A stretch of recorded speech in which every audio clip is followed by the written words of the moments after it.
নমস্কার, আরও একটা গুরুত্বপূর্ণ আপডেট নিয়ে চলে এলাম। খুব গুরুত্বপূর্ণ ভিডিও। চ্যানেলে ফার্স্ট টাইমে দেখলে চ্যানেলটাকে সাবস্ক্রাইব করে বেল আইকনটা টিপে রাখতে হবে।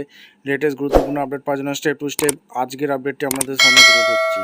বেতন বৃদ্ধি 1000 টাকা। মমতা বন্দ্যোপাধ্যায় সরকার বেতন বৃদ্ধি 1000 টাকা বেতন বৃদ্ধি করেছিল বাজেটে। সেই টাকাটা এপ্রিল মাসে টাকা পাওয়ার কথা ছিল, সেই টাকাটা এখনও পর্যন্ত ঢুকলো না, কারণ সরকার পরিবর্তন হয়ে গেল। এই নতুন সরকার কবে টাকাটা দেবে, বর্ধিত 1000 টাকা দেবে না সেটাই এখন দেখার বিষয়। অঙ্গনওয়াড়ি কর্মীদের এখনও টাকাটা ঢুকলো না, বর্ধিত 1000 টাকা কবে টাকা দেবে সেটা নিয়ে আজকের ভিডিও হবে। চ্যানেলে ফার্স্ট টাইমে দেখলে চ্যানেলটাকে সাবস্ক্রাইব করে বেল আইকনটা টিপে রাখতে হবে লেটেস্ট গুরুত্বপূর্ণ আপডেট পাওয়ার জন্য। অঙ্গনওয়াড়ি দিদিদের কার 1000 টাকা বর্ধিত 1000 টাকা এখনও পর্যন্ত ঢুকলো না, অবশ্যই আপনারা কমেন্ট করে জানাবেন। কী আপডেট উঠে আসছে আমাদের সামনে তুলে ধরবো স্টেপ টু স্টেপ। নমস্কার বন্ধুরা, পশ্চিমবঙ্গের বাজেটে তৎকালীন মমতা বন্দ্যোপাধ্যায় সরকার রাজ্য জুড়ে লাখ লাখ অঙ্গনওয়াড়ি কর্মী সহায়িকাদের জন্য 1000 টাকা করে মাসিক ভাতা সাম্মানিক বৃদ্ধি ঐতিহাসিক ঘোষণা করেছিল। কিন্তু রাজ্য রাজনীতিতে বড় রদবদল ঘটে গেছে। নতুন সরকার এসেছে, অথচ এখনও পর্যন্ত কর্মীদের ব্যাঙ্ক অ্যাকাউন্টে সেই বর্ধিত 1000 টাকা ঢোকেনি। কেন এখনও টাকা মিলল না? নতুন সরকার কি এই টাকা আদৌ দেবে, নাকি আটকে যাবে এই সুবিধা? আজকের ভিডিওতে এই সব প্রশ্নের আসল সত্যিটা আপনাদের জানাবো। সম্পূর্ণ ভিডিওটি অবশ্যই শেষ পর্যন্ত দেখুন। বন্ধুরা, অনেক অঙ্গনওয়াড়ি দিদিরাই প্রশ্ন করছেন যে নতুন সরকার আসার পরও কেন বর্ধিত টাকা অ্যাকাউন্টে আসছে না। এর পেছনে মূল কারণটি আপনাদের বুঝতে হবে।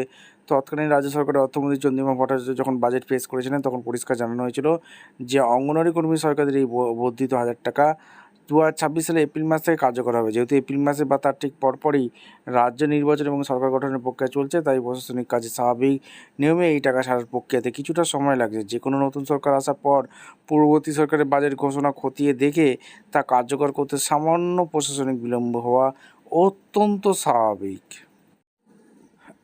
এবার আসা যাক সবচেয়ে বড় প্রশ্ন, নতুন সরকার কি এই টাকা দেবে? হ্যাঁ, নিয়ম অনুযায়ী বাজেট পেশ হওয়া কোনো জনকল্যাণমূলক প্রকল্প ঘোষণা বা ভাতা বৃদ্ধি নতুন সরকার সহজে বাতিল করে না। বিশেষ করে অঙ্গনওয়াড়ি আশাকর্মীদের গুরুত্বপূর্ণ সামাজিক স্তরের পাওনা টাকা আটকে রাখার সম্ভাবনা খুবই কম।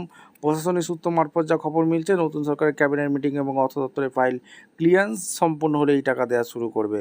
খুব সম্ভবত আগামী মাস বা তার পরের মাসের বেতনের সাথেই আপনার এই বকেয়া বা বর্ধিত 1000 টাকা সহ এককালীন বকেয়া 1000 টাকা নিজেদের ব্যাঙ্ক অ্যাকাউন্টে পেয়ে যেতে পারে। সুতরাং অঙ্গনওয়াড়ি দিদিদের চিন্তার কোনো কারণ নেই। এপ্রিল মাস থেকে আপনাদের এই অধিকার কার্যকর হয়ে গেছে এবং খুব দ্রুতই নতুন সরকার তরফ থেকে এই টাকা রিলিজ করে দেওয়া হবে। এই বিষয়ে রাজ্য সরকারের কোনো নতুন বিজ্ঞপ্তি আপডেট আসলেই আমরা সবার আগে আপনাদের জানিয়ে দেবো।